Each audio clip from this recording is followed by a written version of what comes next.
พิ่นเบิ่งให้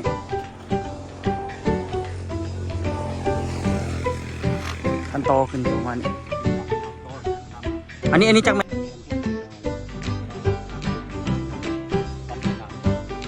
วะกินพื้นที่เนาะเสานี้เฝ้าเฮ็ดเตือคนว่าเสริมคานตัวนี้ก่อนย่านดินนี้สิบยูคนว่าเพราะว่ามันหนาเติบเสริมคานแล้วก็เฮ็ดคานค่ำก่อนสบายดีทุกคนสบายดีตอนสวยนะทุกคนเนาะมื้อนี้นี่ก็เริ่มสิไปที่คานตัวที่คาน2 อันนี้ก่อนเนาะแต่ว่าเบิ่งเริ่มกู้ไม้ทีอันนี้มาเนาะดินมันถมเห็นบ่ตัวก็ขุดไปหลายเติบละนี่ขุดขึ้นมาเทิงนี่จนโนนมันเลย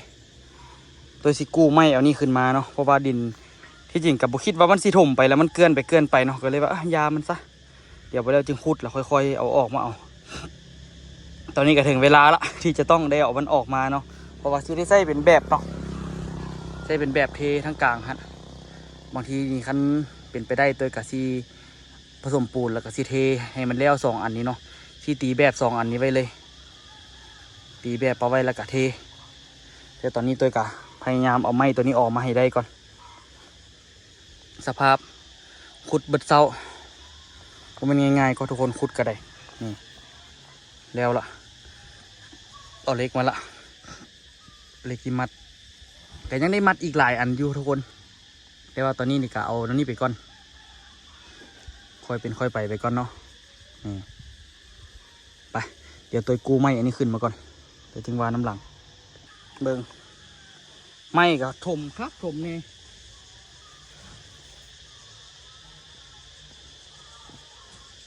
ตอนนี้เฮ็ดได้กะส่วนเข้าไปกะไม่อยู่บริเวณเรื่องนี้ละ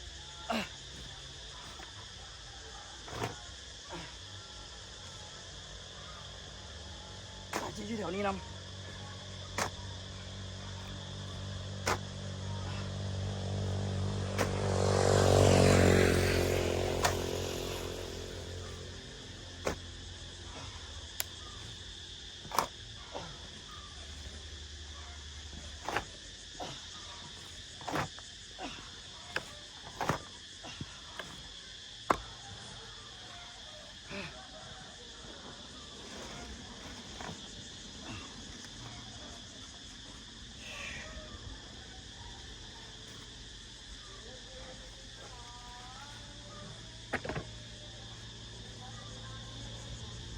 ตัวเสี่ยวขึ้นมาเบิดเลย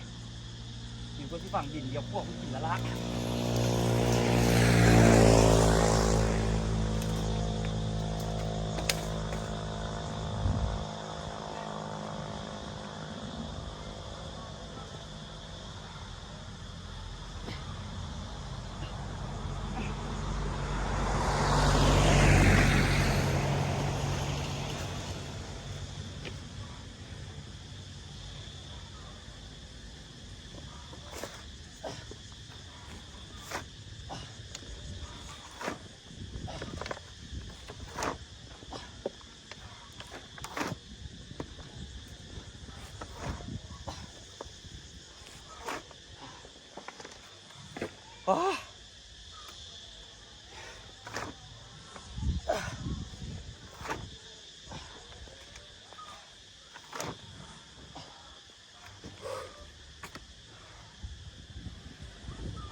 บ่ได้เลย11ไม่แบบอยู่หักบ่ได้เด็ดขาด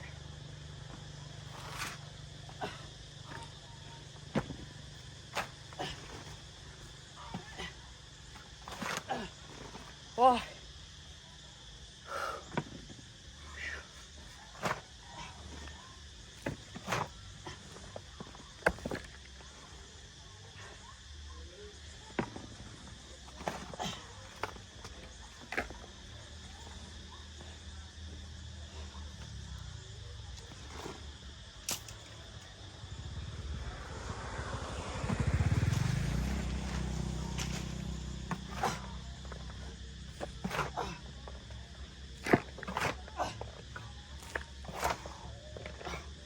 เ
ดี๋ยวผู้ไม้แล้วทุกคน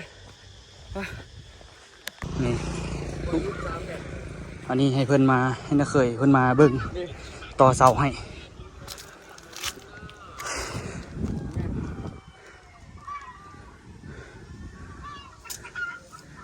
วิวกำลังดีเลยทางนี้แต่ว่ามื้อนี้นี่ก็ให้เพื่อนมาเบิ่งให้เป็นจะได้ฮะอันใดเกาะต่ออีก60เซนไปทุกยู3 เมตรเท่าไหร่แล้วนี่อยู่นี่2 เมตร 60ขนาดอันนั้นกับ16พุ่นแล้วเนาะเมตร60พุ่นแล้วได้บ่4 เมตรเจ้าวะ4 เมตรบ่อยากได้4 เมตรต่ออีกมันคันอีกเมตรหนึ่งพอดีเป็นเท่าไหร่พอดีเป็นอยู่3 เมตร 60 3 เมตร 60จ้างเอาเทพื้นได้ยังติดโลแล้วอยู่เป็นแล้วบดอยู่ระดับ5 เมตร 40ว่าเสาเส้นมันไล่เพดานออกไล่กะโลคัน4 เมตรนี่บ่ได้เห็นบ่ฮะคงใส่ไฟวะเฮาเฮ็ดอันนั้นเด้ล่ะเฮ็ดทรงโมเดิร์นตั้งทางหน้าแต่ว่าเจิดลงหลังก็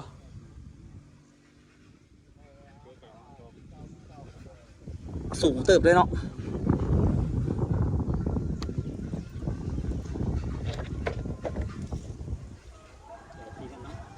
ลองมึงเนาะลองมึงดู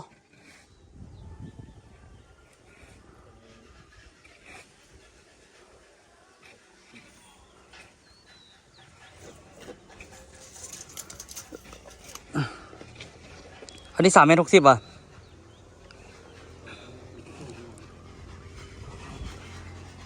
ให้เพิ่นเบิ่งให้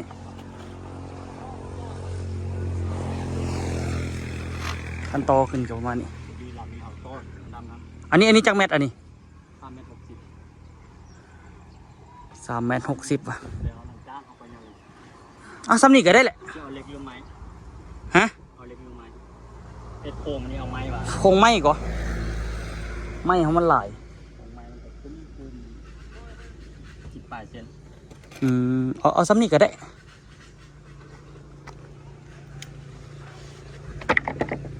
ก็ดีขึ้นกันเอาซ้ำนี่พอดีมันกับโบสูงหลายบอลต่ำหลายดอกพอดีพองามอยู่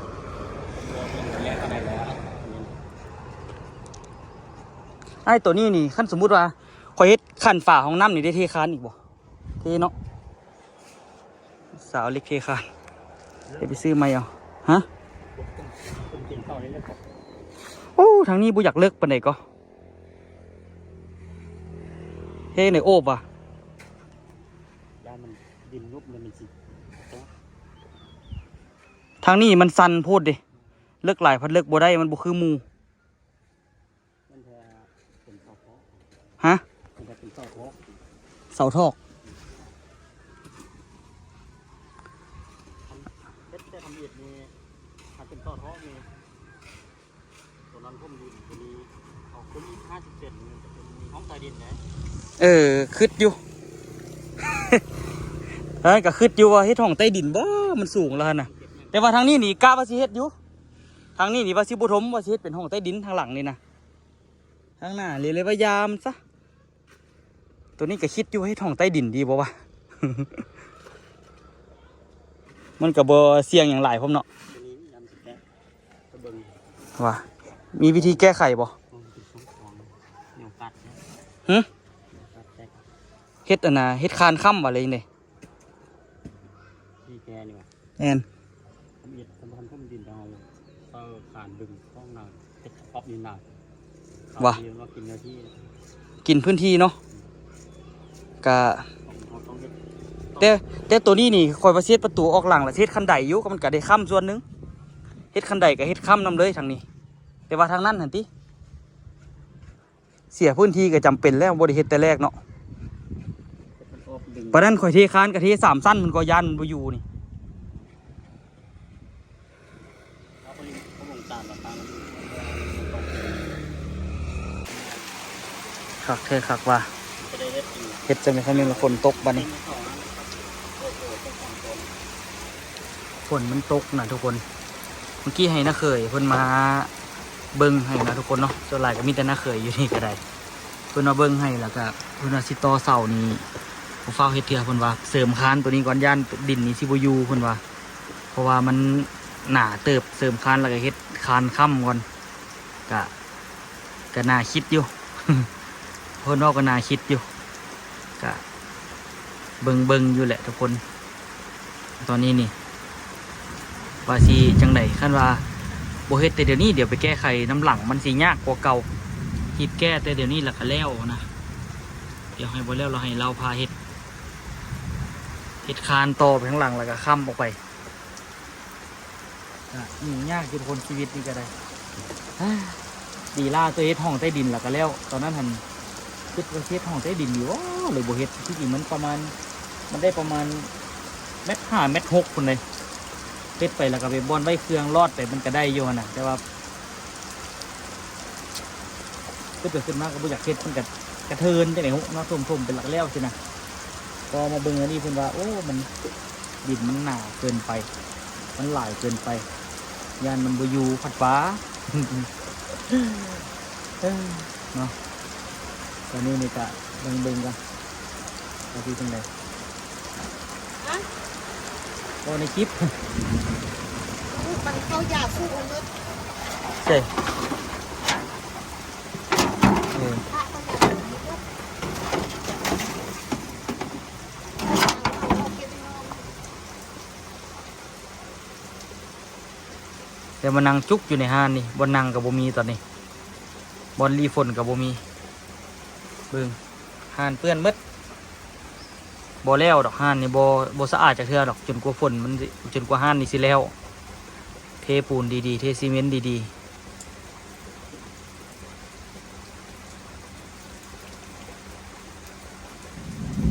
ยุ่งยากเนาะ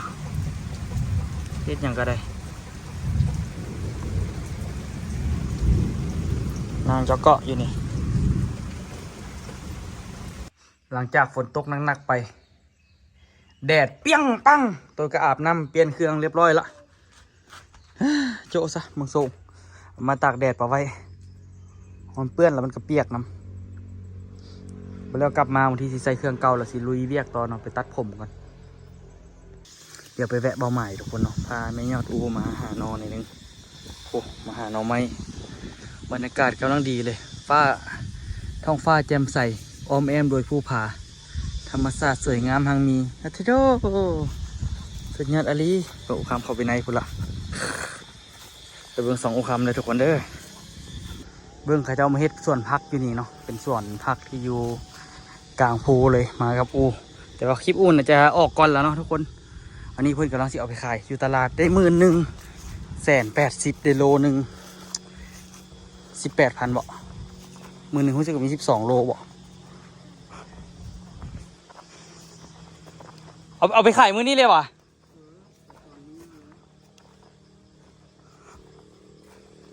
ถุงนึงเท่าไหร่ฮันถือ90 ว่ะไปแล้วเขาไปวางขายเนาะเขาก็ไปมัดเองเนาะ มาหมักไฟ มื้อนึงวัน2 ถุงกัน ต่อแห้ง8 300,000 340,000เนาะ แม่นล่ะ360,000 360,000ว่ะไรเดี๋ยวะมันงัวมันบ่กินเนาะโอ้ใครเด้ ตาเสื้อไม่มีหัวนี่มัน เนาะเป็นตาเอามาปล่อยตัวให้มันกินหญ้านะบ่ต้องได้เสียหญ้าเองให้มันบ่กินผักนะคักอยู่อย่าให้มันได้ลองซีมได้ล่ะมันก็สิบ่ซีมจะคำหรือบ่วะเนาะงัวนี่ก็ได้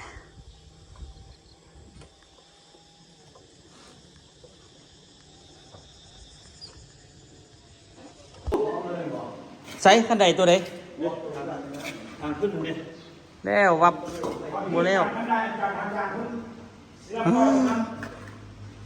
ดาบโอ้ จักมือพูดเลย แหน่สันระบอกมีอันหนึงกับมีอันสองกันจบจักเถื่อ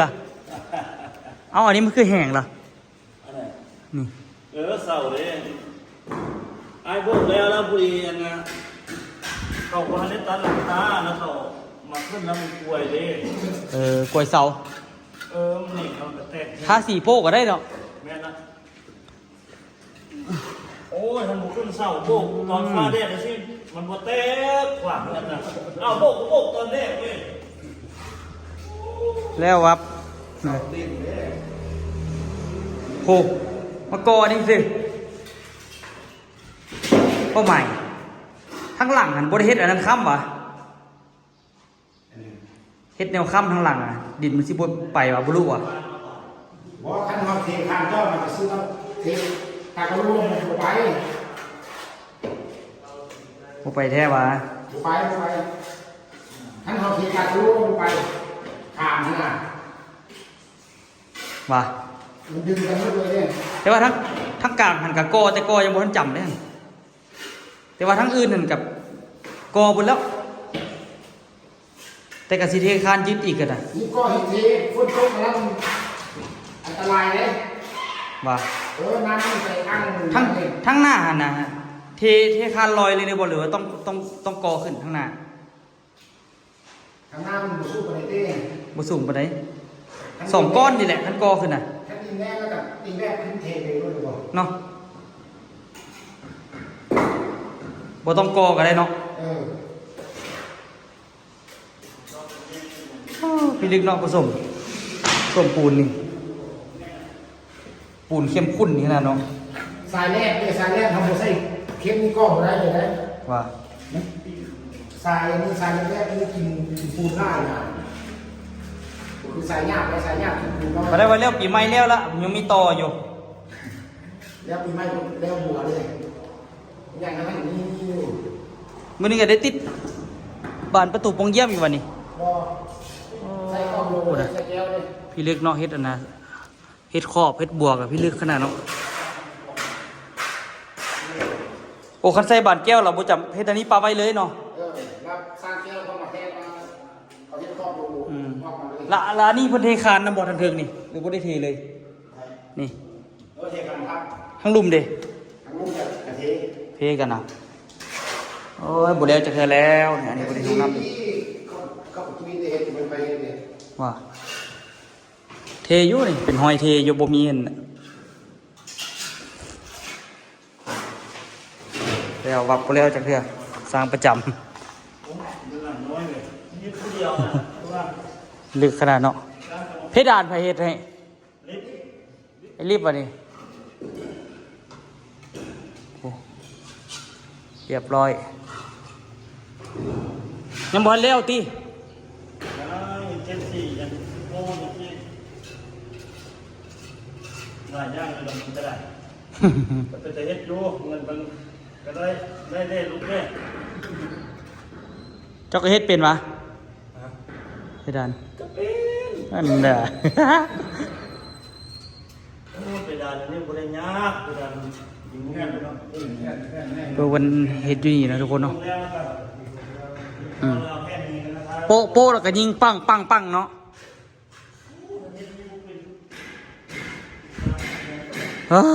มันบ่จบบ่สิ้นจักเทื่อใส่แล้วว่าเราเฮ็ดคันใดอีไดโอ้แล้วว่าเราเฮ็ดคันใดอีหยัง ส ซีเทหมดนี่ เทใส่ เทหน้าคนที่มันให้คันใดคันนี้หน้าขึ้นนี่อะไรแหละแล้วก็เททางล่างหมดอีเราทางน้ำ เททั้งหน้าเนี่ยมั้งอ๋อแล้วแบบคนมือว่ะ วันนี้ยันเล็กไปพวกมันเศร้ามุงเฮ้ยบ่ยอมนะ ว่ะซอกทหารว่ะ บอกเขาเอาละทหารบอกเอา2 คนต้อง3 คนก็พอแล้วมี มามือเท่าไหร่จ้างข่อยบ่ โอ้ยคือว่า ไปเอาปวดกี่เศร้าละเอาเรื่องสิเฮ็ดคานจองเพิ่มยานมันสิไปเฮ็ดตอนนี้ก็ดีขึ้นกันพอจะสิเอาค่ำมันนะเทคานตัวนี้ซับมาหาเสานี้อีกเพิ่มอีกตัวหนึ่งก็ดีขึ้นกันจองไว้หรือบอกะนั่นก็ได้พอจอยเฮ็ดแต่คานเดียวพันวะคานทางกลางบ่เฮ็ดก็ได้เนาะดี จองว่าซุปจองว่าพี่เดจองว่าใส่ เอาขาดให้เอาแต่ตัวนี้ซะตัวนี้มัน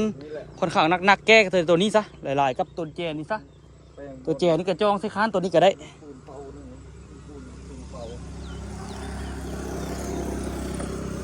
เดี๋ยวสิมาแก้ไขตัวนี้นะทุกคนเอาฮีบเทคานไวๆเพราะว่าเดี๋ยวฝนมันตกลงมาปริมาณน้ำมันนักเข่านี่มันสิลุได้ทุกคนเอาฮีบเล็งเทคานดีกว่าเดี๋ยวนี้น้ำมันซึมเข่าได้เดี๋ยวนี้นี่ ที่ว่าสมมติว่าตอนโคตัดคอเงี้ยมีคนเล็กกี่แหละคลายความดัน อันโคตรเล็กตัวนี้ก็ได้พอจอยอันโคตรนะโคตรเล็กตัวทั้งกลางนี่นะโคตรเล็กทั้งกลางนี่ซอดหาตัวนั้นนะเดี๋ยวลูกซี่นะซี่อันมัดตัวนี้ท่าซี่มัดคานตัวนี้สิตัวนี้ลงโอเค ตัดเล็ก ตัดเลยโคตรเอาโคตรลงลุมเอาได้ปะ ตัดแล้วนะตัดมันเขาวางเสานี่นะ อืม ตัดเขาวางเสาต่อไปนะ อ้าว มักไปรี โอ้ตัวผมสั้นผมคือสั้นผมคือเป็นอันนี้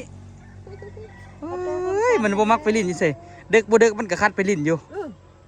เมจี้มาเลาะลินอยู่ เด็กบ่เด็กมันก็คัดให้ไปลิ้นอยู่ต้องโพดเนาะ ตู้มักไปลิน สิให้เนาะมักไปลิ้นพี่ลึกพ่นเนาะยาใหญ่มาแล้วสิพาน่ะไปห้วยน้ำเย็นไปหาไอ้เก้นไอ้เก้นพาเลาะคันมักเลาะนะสิเลาะซำใดอืม เบาๆอ่ะ อ่ะเดี๋ยวสิโคตรเล็กตัวนี้แปลงตัวนี้ก่อนมืออื่นมาแปลงแล้วกับเทคานปั๊บเรียบร้อยยิบเร่งเฮ็ดแต่เดี๋ยวนี้นี่ทุกคนตอนนี้นี่ก็คือเฮาสิเสริมคานเข้าไปนะทุกคนตัวนี้เป็นเสาที่ได้ฮับแบบคันซีวากับมันฝั่งตื้นนะทุกคนเฮาสิเทคานตัวนี้จองเส้ตัวนี้อีกบัดหนึงให้มันแบบแน่นๆเลยเนาะ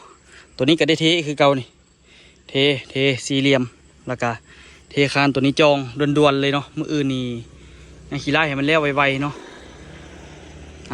เบิ้งตัวชีเอาไม่แมทมาแทกก่อนแทกแล้วก็แทกแล้วตัวชีเป็นมัดเล็กเลยเพื่อบ่เป็นการเสียเวลาเพราะว่าตัวนี้นี่ค่อนข้างว่าสำคัญอยู่เนาะหิบจองเพราะว่าตัวนี้นี่น้ำมันทะลักลงเนาะมันค่อนข้างว่าสูงเติบเนาะก็เลยแบบหิบเฝ้านะทุกคนหิบเฝ้าเทคานให้มันแล้วมืออื่นนี่แหละเทมือนี้นี่ก็ขุดคุมเฮ็ดอันนี้แล้วก็ฝนตกหนักเนาะก็เลยแบบบ่ได้เฮ็ดได้โจ๊ะไปว่าสิไปมัดเล็กว่าสิตัดเล็กกับบ่ได้เฮ็ดเนาะนี่เบิ่งอันนี้พอจอยมาโคตรเล็กอันนี้เรียบร้อยละกะเกี่ยมได้ทุกคนเนาะเกี่ยมเฮ็ดไปเลยหลายอย่างหลายขั้นตอน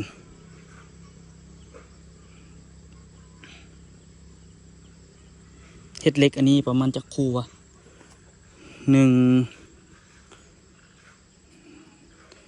อันนี้ก็ได้เฮ็ดอีกได้นี่ตัวใดเสาในนี่ได้เฮ็ดไปเบิดนี่เสานี้ก็ได้เฮ็ดได้โคตรเล็กประมาณนี้กอดกันเนาะดึงกันวอยมันออกจากกันเฮ็ดคานอยู่นี่เลยเนาะจองใส่กันจองไว้กันแตกกันเหนียว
กู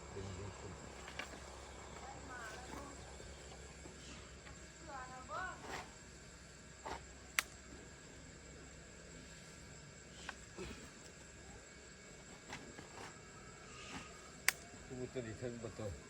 ฮะ ทานตัวนี้ทานมันนี่เอามานี่ผู้ดีบ่นี่ ทานตัวใด ตัวนี้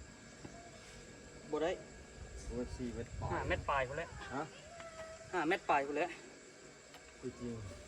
หรือว่าสิโตตัวนี้เส้นเดียววะ พังมันบ่มันพังมันได้มาตราส่วนนี่มันต้องเสมอกันเลย4 เมตรของ4 เมตรบนต้นต้องได้สาดเลยตีพัง ก็บ่ได้แหละ ผมเลยยังบ่จองมาตามแล้วเพราะว่าตัดเรื่องเลยว่าฮะดึงที่เขาดึงไว้ ใส่บ่นี้อีกวันนึง มันสูงดิ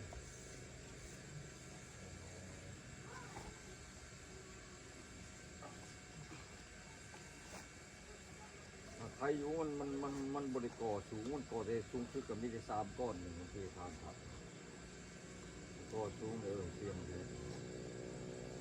ดึงคานตัวนี้ของมันนี่ดึงเสาตัวของมันนี่เลยก็จุกอันนี้ก็ดึงของมันนี่อยู่กัน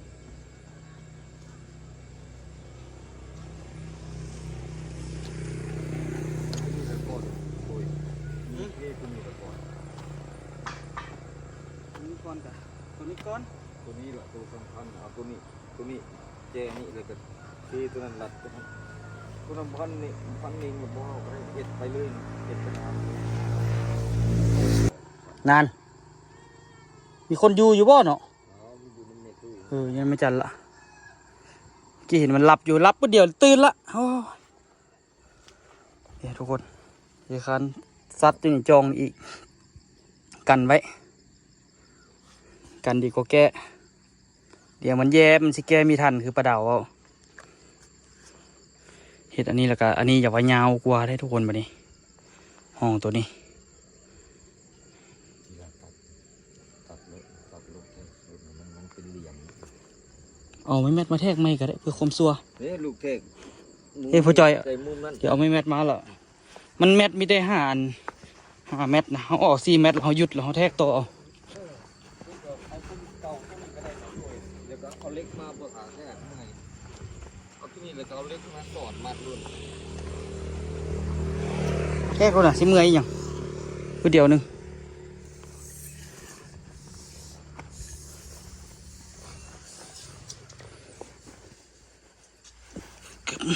ปล่อยเลยเอาทุกคนเดี๋ยวตัวซีไปตัดเหล็กนะทุกคนตัดเหล็กแล้วก็มัดเหล็กซะมันคำละมันโบราณเฮ็ดอันนี้ดอกตัดเหล็กมัดเหล็กดีกว่าไว้เจอกันคลิปหน้าให้ทุกคนเด้อสบายดี